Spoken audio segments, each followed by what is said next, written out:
بسم اللہ الرحمن الرحیم۔ ناظرین، یہ ایک ایسے وزیر اعظم کی پراسرار داستان حیات ہے جس نے ایک دن سمندر میں ایسی چھلانگ لگائی کہ پھر کبھی باہر آ کر خشکی پر پاؤں نہ در سکا۔ وہ کسی سمندری مخلوق کے حلق میں ہضم ہو گیا یا کہیں گوشہ گمنامی میں مدغم ہو گیا، ہزاروں قیاس آرائیوں میں سے کوئی بھی آج تک مطمئن نہ کر پائی۔ آج ہم آپ کو اسی آسٹریلین جاسوس وزیر اعظم کی مکمل داستان بتائیں گے کہ اس نے کب اور کیسے جاسوسی کی اور آخر میں ایجنسیز کے ہاتھوں سے کیسے نکل گیا۔ ناظرین، وہ اپنے ملک آسٹریلیا سے چین کے لیے جاسوس سرگرمیوں کا ملزم تھا۔ 1983 میں انتونی گرے نے جب جاسوس وزیر اعظم نامی ایک کتاب لکھی تو وزیر اعظم ہولٹ کو مجرم ثابت کرنے کی کوشش سے شور و گل تو اٹھا، لیکن جلد ہی یہ ختم بھی ہو گیا۔ کتاب کے مطابق چین کی جاسوسانہ نمک حلالی کے ثبوت مل جانے پر جب اس ہولٹ کے گرد گرفتاری کا گھیرا تنگ ہونے لگا تو فی الفور کسی نہ کسی طرح چین نے اسے اپنے دامن دفاع میں سمیٹ لیا۔ اس وزیر اعظم کے خلاف اس کتاب میں شائع شدہ مواد کا ذمہ دار پبلشر گرے سے زیادہ ایک نیوی آفیسر تھا۔ آسٹریلیا میں وکٹوریا ساحل سمندر تمام تر لوازمات کے لحاظ سے سیاحوں کی جنت تصور کی جاتی ہے، اور اس کہانی کا نقطۂ آغاز بھی وہیں سے ہوا۔ ناظرین، ایک دن وہاں کی سیاہ و سفید مخلوق اپنی اپنی سیاہی سفیدی میں مگن منمانیاں منا رہی تھی کہ اچانک ماحول منتشر ہونا شروع ہو گیا۔ تمام تر مرد و زن کچھ فاصلے پر وقوعے کی طرف دوڑ پڑے جہاں آسٹریلوی پولیس سمندر کے پیٹ میں گھس رہی تھی۔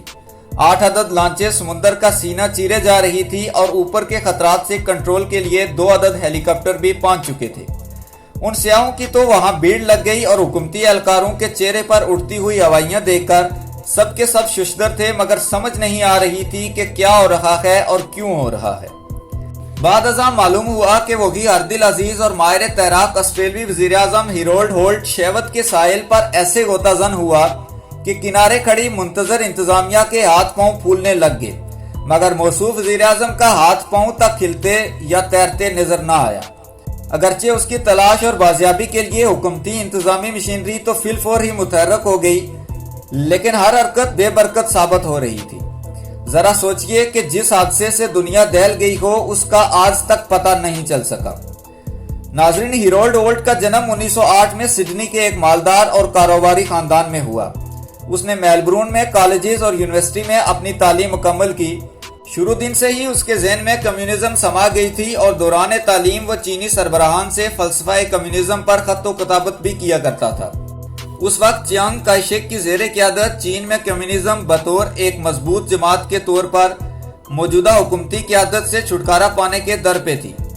اس جماعت کو ہولٹ جیسے پرجوش نوجوان کی ضرورت تھی، چنانچہ انہوں نے ہولٹ کو اس کے مضامین کے عوض $50 فی ہفتہ ادائیگی بھی شروع کر دی، اور ہولٹ بھی جی جان کر بحیثیت چینی ایجنٹ اپنے کام میں جت گیا۔ اس وقت اس کے ان تحریری مضامین کا کوئی توڑ نہ تھا۔ یہ بھی کسی کے خواب و خیال میں بھی نہ تھا کہ ایک دن بطور وزیر اعظم بھی اس کا کوئی جوڑ نہ ہوگا۔ سیاست کے بہاؤ میں بہتے بہتے 1935 تک ہولٹ UAP کے ٹکٹ پر ممبر پارلیمنٹ منتخب ہو گیا۔ اس کے ساتھ ہی چین نے بھی اس کی مالیاتی آشرواد میں اضافہ کر دیا، بلکہ اپنے اس ہونہار اور جوان قانون پاس ورکر کو اگلے ہی سال 1936 میں بیجنگ کا دورہ بھی کروایا۔ اسی دورے کے دوران ہی اسے جاسوسی کی تربیت بھی دی گئی اور مستقل بعید کی بلیک میلنگ کے لیے اس کی تصاویریں بھی اتروائی گئی، اور انہی مقاصد کی تکمیل کے لیے اسے وہاں سے سیدھا لندن کمیونسٹ آفس بھیج دیا گیا۔ 1938 میں رابرٹ مینزی آسٹریلین وزیر اعظم بنا تو ہولٹ بھی اپنی عوامی پذیرائی پر اس کابینہ کا 8واں بااختیار عہدیدار کہلایا۔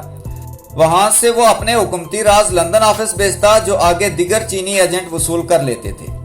1952 میں امریکہ نے چین سے کوئی گٹھ جوڑ کرنا چاہا اور ساتھ ہی بصورت دیگر صرف 36 گھنٹوں کے اندر اندر صدیوں پیچھے پتھر کے زمانے میں پہنچا دینے کی دھمکی بھی دے دی۔ چین میں سے ہی دستیاب چیانگ کائی شیک نامی امریکی امداد باز فوراً تاشوان پہنچا، پھر بذریعہ ہولٹ لندن پہنچایا گیا، جہاں سے جو ہی چند چینی راز اس کے ہاتھ لگ گئے تو چین کے ہاتھ پاؤں پھولنے لگے۔ پھر وہ ایک طرف سے تو امریکہ سے گپ شپ کے لیے تیار ہو گیا اور دوسری طرف اپنے آپ کو طاقتور ترین بنانے کی ٹھان لی تاکہ پھر کبھی امریکہ کے آگے بیگی بلی نہ بننا پڑے۔ 1952 سے 1955 کے دورانیے میں ہولٹ چین سے $30,000 آسٹریلین ڈالر وصول کر رہا تھا، لیکن پھر بھی کام کٹھن اور معاوضہ کم تھا، لہٰذا اس نے معاوضے کی بڑھوتری کے بجائے وہ دندہ ہی ٹھپ کر دیا اور چین کے خلاف کبھی زبان تک نہ ہلائی۔